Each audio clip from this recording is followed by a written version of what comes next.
G'day Bomber fans, I obviously talked to you guys last night about the AFL team selection for our round 1 game against Hawthorn, the guys who were picked and the guys who were not. There is another game this weekend though, against Hawthorn, Box Hill I guess.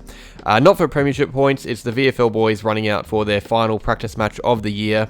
And it just so happens there are over a dozen AFL listed players in action for that game, a few of which who are returning from injury. So I won't usually make these VFL videos, but I figured I would tonight just because there are quite a few big names set to run out with the Rezzies, and also I am pretty bored. So I'm going to go through the squad selection, highlight the AFL listed guys, and what we should expect from them. Alrighty, so on screen is the entire squad, asterisks next to those who are AFL listed. Feel free to pause the video and read out the names yourself if you don't like the sound of my voice. We have 13 AFL listed players in action tomorrow. The game itself is going to take place at 4 PM, so the emergencies from the AFL match will be able to play in this, I believe. It is at the hangar, so it's a bit of a trek, but they can just hop on the next tram. Prepare for some windy conditions. The game won't be streamed because it is a practice match, but next week the VFL starts, so you can watch those games live on the AFL website. The squad itself, Sam Draper is obviously an emergency for the AFL game as he continues his recovery from that groin issue, but expect him to play full minutes if he does play in the VFL. Ben Hobbs, now I assumed his omission from the AFL squad was due to fitness with that shoulder. I still think that's the case, not quite ready yet, so I reckon we'll probably see them, both Draper and Hobbs, play full minutes in the VFL. That's the big test, see if they're ready for next week against the Swans. Now, Dylan Shield, he probably won't be ready against the Swans. This is the big one for me, though, the fact he's back playing competitive footy. I expect it to be limited minutes. I still think it'll be round 3 or 4 when we see him in the AFL. But it's good to see him out there. Wiedemann, he's lost his place in the team and he has to try and get it back. Same with Laverty. First time he would have played VFL in a long time, I reckon. Correct me if I'm wrong.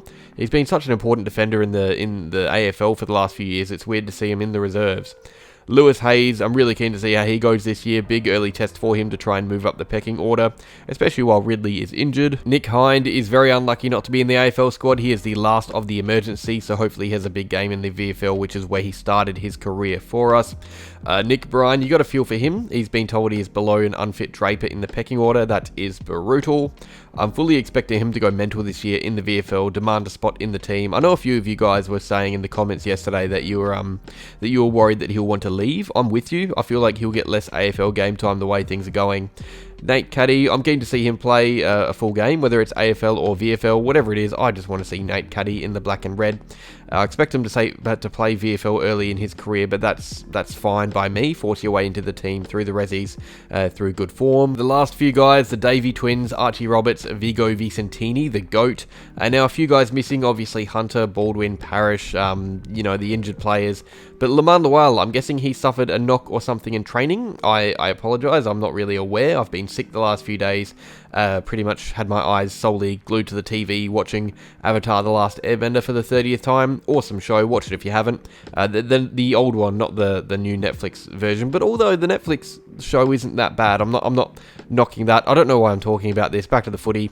Lumandoa, that's right, he won't play. That's the one big, not shock I guess, but question mark from this practice match. The fact that he's not playing, I hope it's not an actual injury.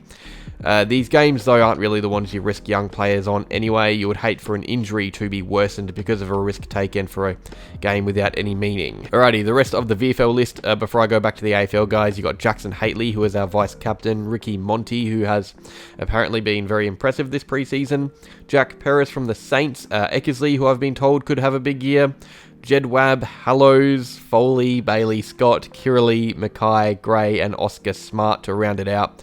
Not gonna lie guys, I don't know who a few of those are, but I'm excited to learn more about this team as the year unfolds. I'm not an expert on the VFL or anything, especially not this early into a season, so I guess the main shock from that aspect is Xavier O'Neill and his absence. He is our captain. Again, don't know if he's injured, don't know if he's just deciding not to play, I couldn't tell you.